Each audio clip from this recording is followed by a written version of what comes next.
ముందుగా రామ్మోహన్ రావు గారు నమస్కారం. రామ్మోహన్ రావు గారు, మనకు తెలుసు అంటే కలర్స్ వస్తుంది అంట, మాకు కలర్స్ లా వస్తుంది.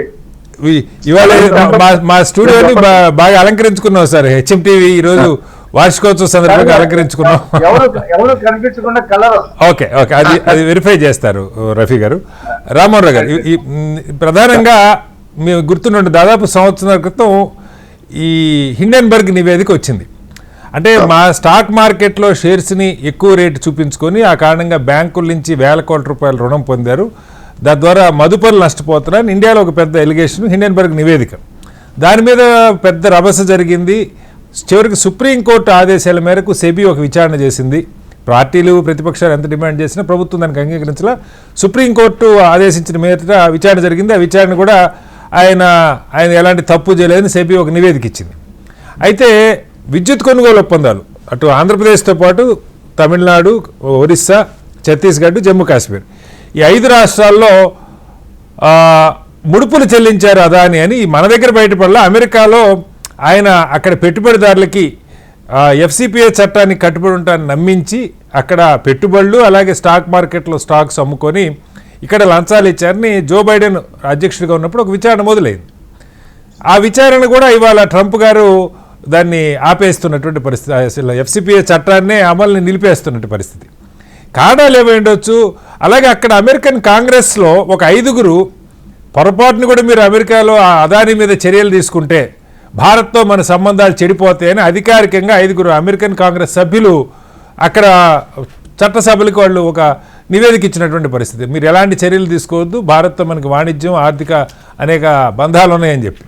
ఎలా అర్థం చేసుకోవాలి మొత్తం ఎపిసోడ్ని రామ్మోహన్ రావు గారు? శ్రీనివాసరావు గారు, మీకు అట్లాగే ప్యానెల్లో ఉన్న మిత్రులు అమర్నాథ్ గారికి, రఫీ గారికి, అట్లాగే రఫీ గారికి, అట్లాగే టీవీ ప్రేక్షకులు నమస్కారం. ముఖ్యంగా 16 వసంతాలు పూర్తి చేసుకుని 17వ వసంతాలను అడుగుపెడుతున్న హెచ్ఎం టీవీ యాజమాన్యానికి అట్లాగే ప్రేక్షకులకు అందరికి కూడా నేను శుభాకాంక్షలు తెలియజేస్తాను. నాకున్న అనుబంధం కూడా కొన్ని 16 వందల సార్లు వచ్చాను. ఏఎస్ రావణ ఉన్న నుంచి మొదలుపెట్టి ఇప్పటిదాకా 100 సార్లు స్టూడియోకి వచ్చాం, 100 సార్లు డిబేట్ లో పాల్గొన్నాం. కనుక మీతో అనుబంధం గొప్పది మాకు. అలాగే మీరు స్వతంత్ర భారతం లాంటి శీర్షికతో మీరు చాలా బ్రహ్మాండంగా పనిచేశారు. స్వతంత్ర భారతం శిక్షలు దేశంలోని అన్ని సమస్యలను ప్రస్తావిస్తూ అనేక మంది డిబేట్ పెట్టారు సార్. ఈ రకంగా నిష్పక్షపాతంగా హెచ్ఎంటీ ప్రవర్తిస్తుంది. నేను దానికి యాజమాన్యానికి మీ టీవీ ఛానల్ కు వివరాలు తెలియజేస్తాను. ఇక ఇక్కడ విషయానికి వస్తే 2 విషయాలు ఉంటాయి. మోడీ పోకముందే విజయం సాధించింది అన్నట్టు. ఏమంటున్నారంటే ఒక్కోసారి మనకు 2 ఇతర దేశాధ్యక్షులు కలుసుకున్నప్పుడు పుష్పగుచ్చాలు పోవడం జరుగుతుంది. కానీ పుష్పగుచ్చం ఈ పేరు మీద ఇచ్చారు. నేను చెప్తలేను, నిజంగా ఉంటాను. ఎందుకంటే వాళ్ళ కాదు నందనూలే తీర్చారన్నట్టు మోడీ గారు అమెరికాలో కాలు పెట్టక ముందే నిన్ననే కదా ఇది ఆర్డర్ వచ్చింది. నిన్ననే అదాని విషయంలో కాంగ్రెస్ సభ్యుల అవగాహన కూడా అక్కడి అమెరికన్ కాంగ్రెస్ సభ్యుల అవగాహన కూడా కరెక్ట్. ఎందుకంటే వాడు ఏమంటారు, శత్రు మిత్రుడు కాదు. నేను హిండెన్బర్గ్ గురించి తర్వాత వస్తాను. మొట్టమొదటి ఈ పరిణామానికి అదాని పరిణామానికి చూస్తే ఎఫ్పిపిఐ చట్టం ప్రకారం అక్కడి పెట్టుబడులు సేకరించి విదేశాల్లో గ్రీన్ అదే మన ఎనర్జీ అనే సంస్థ ద్వారా అదాని సంస్థకు అనుచిత లాభాలు చేసేందుకు వాళ్ళు లంచాలు ఆంధ్రప్రదేశ్ జగన్మోహన్ రెడ్డి మీద ఆరోపణలు ఉన్నాయి. గుజరాత్ అంటే ముఖ్యమంత్రులకు అతీతంగా రాజస్థాన్ లో అప్పుడు గవర్నమెంట్ కాంగ్రెస్ ఉన్నది, ఛత్తీస్గఢ్, ఒరిస్సా, తమిళనాడు, ఏపీ, జమ్మూ కాశ్మీర్, జమ్మూ కాశ్మీర్ చూసుకుంటే మనకు గవర్నమెంట్ ఉన్న చోట ఇది జరిగింది అని అన్నారు. కనుక నేను జగన్మోహన్ రెడ్డిని కార్నర్ చేయడానికో లేకుంటే అప్పుడు ఛత్తీస్గఢ్ ముఖ్యమంత్రి కార్నర్ చేయడానికో చేసుకుంటే అదాని మరి ఎటువంటి మనిషి అని ఒకటి ఉంటది కనుక చాలా బౌన్స్ బ్యాక్ అయింది వర్కింగ్ చెప్పాలి.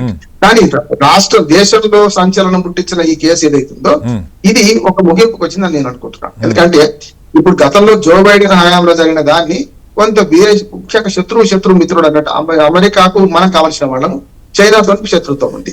చైనా అంటే మనకు గురజాడ అప్పారావు గారి కన్యాశుడి కన్నా నా పాయింట్ అది కాదు రామారావు గారు. కీలకంగా ఏంటంటే అక్కడైనా ఇక్కడ ముడుపులు ఇచ్చి విద్యుత్ మనకు అమ్మితే కొనుగోలుదారులు నష్టపోతారు, ఆ మేరకు టారిఫ్స్ పెరుగుతాయి. నెంబర్ 1.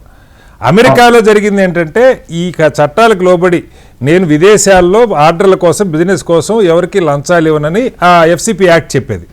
దాని ప్రకారం చట్టాలకు లోబడి ఉంటాం కాబట్టి అక్కడ ఆయన మార్కెట్లో ఆయన స్టాక్స్లో వాళ్ళు ఇన్వెస్ట్ చేసి ఉంటారు. అది కాక విడిగా పెట్టుబడులు కూడా ఆయన సేకరించాడు. ఇదే మాట చెప్పి.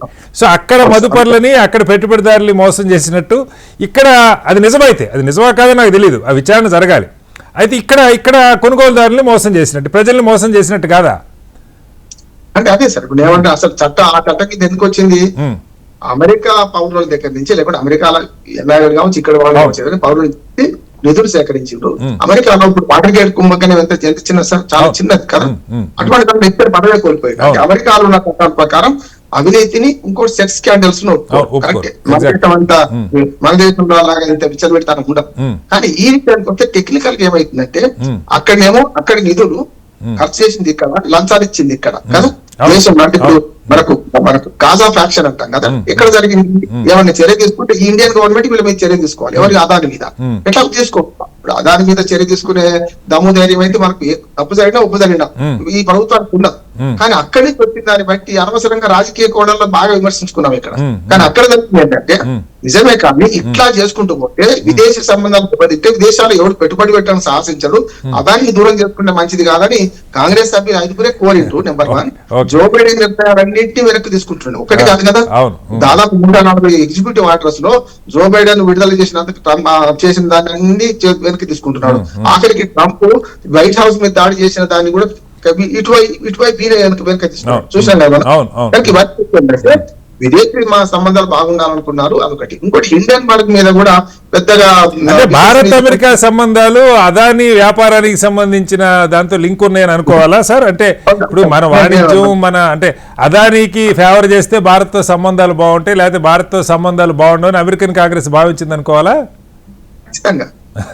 అందుకని నేను గురిదాల పరాలకు ఎందుకు కూడా చెప్తున్నాను అంటే మూడు స్పర్ధలు విద్యలు అందే, వైరములు వాణిజ్యం అందే. ఇప్పుడు అమెరికా చైనాకు మధ్యన ఆర్థిక యుద్ధం జరుగుతున్నది ఒక రకం చెప్పాలంటే చూసారు కదా. భౌతిక యుద్ధాలు ఎట్లా జరుగుతున్నాయి, కానీ ఆర్థిక యుద్ధాలు ఏమవుతుందంటే ఆర్థిక యుద్ధం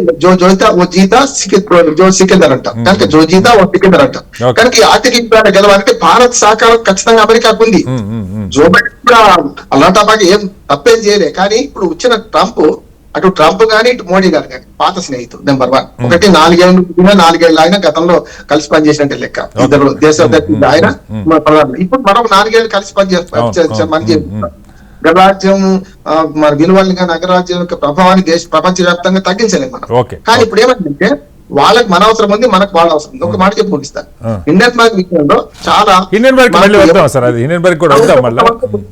ఎర్రతోడు వాడేవాడైనా వస్తే మనం చాలా ఆహ్వానిస్తాం. అంటే ఎర్రతోడు ఇచ్చిన ఏ రిపోర్ట్ అయినా సరే అంటాం. ఆఖరికి మన దగ్గర విజ్ఞానం ఎట్టుందంటే ఓ ఎర్రతోడు రిపోర్ట్ ఇవ్వాలి, మన వాళ్ళ రిపోర్ట్ ఒప్పుకోమని. అందుకని హిండెన్బర్గ్ చాలా బదనామైంది, పట్టిన పూత పడుతుంది కదా. కనుక ప్రతి దానిలో గతంలో చాలా సార్లు పప్పులో కాలేసింది, ఈసారి కూడా పప్పులో కాలేసిందని నేను అంటున్నాను.